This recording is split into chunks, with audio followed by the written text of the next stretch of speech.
Aku mau share sedikit apa bedanya casual sama permanen. Jadi casual itu adalah pekerja yang kita dapat pekerjaan berdasarkan employernya butuh kita berapa jam gitu.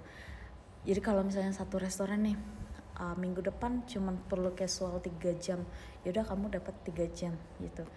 Cuman perlu minggu depan 2 jam atau minggu depan mungkin nggak dapat jam gitu, nggak punya kepastian kamu bakal dapat berapa jam seminggu kerjanya, dan bayaran kamu emang berdasarkan kamu ada di tempat kerja itu berapa lama gitu.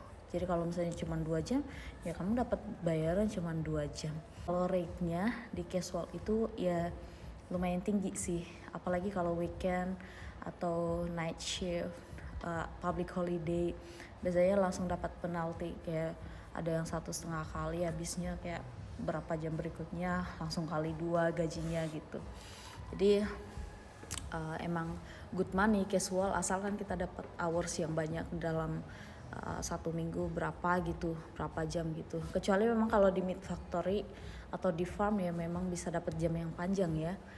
Biasanya tuh udah segitu aja seminggu pasti dapat lah 38 jam kalau kecuali ada public holiday gitu baru kita nggak dapat kerja. Nah itu kalau public holiday kan kita liburan nih, ya liburan ya nggak dapat duit gitu.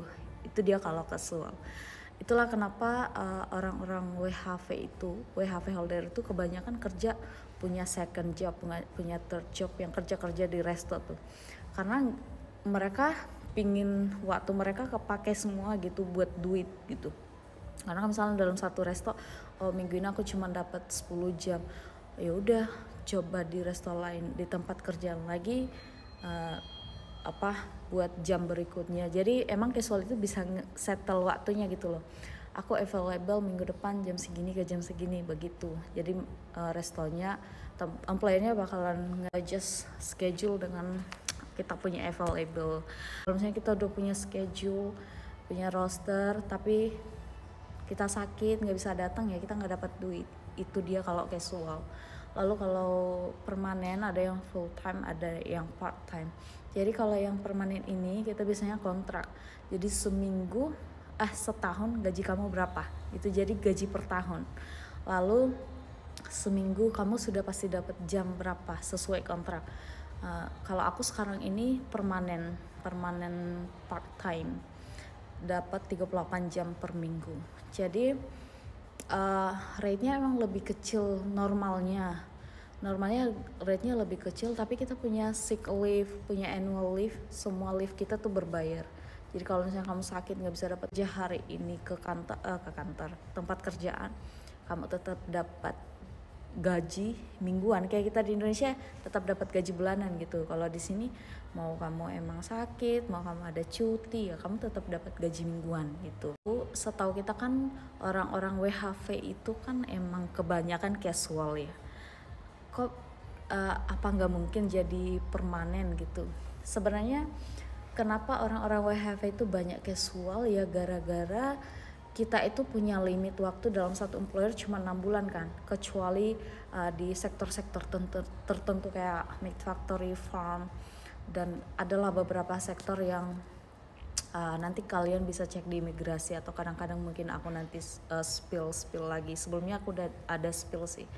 Jadi let's say satu employer pengen hire admin, terus kamu WHV holder, dia pasti mikir lah, aduh masa nanti setelah 6 bulan aku harus hire, cari orang pengganti dia gitu. Jadi memang agak sulit untuk dapat permanen. Tapi bukan gak mungkin, seperti aku kasih tahu, aku sekarang ini sudah permanen di salah satu cabang Subway di bawah OTR. OTR itu orderan yang kayak yang kalau di Indonesia lebih kepada rest area gitu. Jadi ini emang lumayan sangat terkenal sih di seluruh Australia. Puji Tuhan aku sekarang dapat permanen, dapat 38 jam seminggu, dan aku sekarang asisten manajer. Dan puji Tuhannya, harusnya kan emang gajinya lebih kecil ya, rate-nya lebih kecil kalau permanen daripada casual.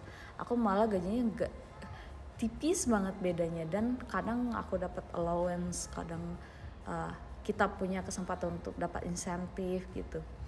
Nanti aku sharing gimana kerjaan aku di sini.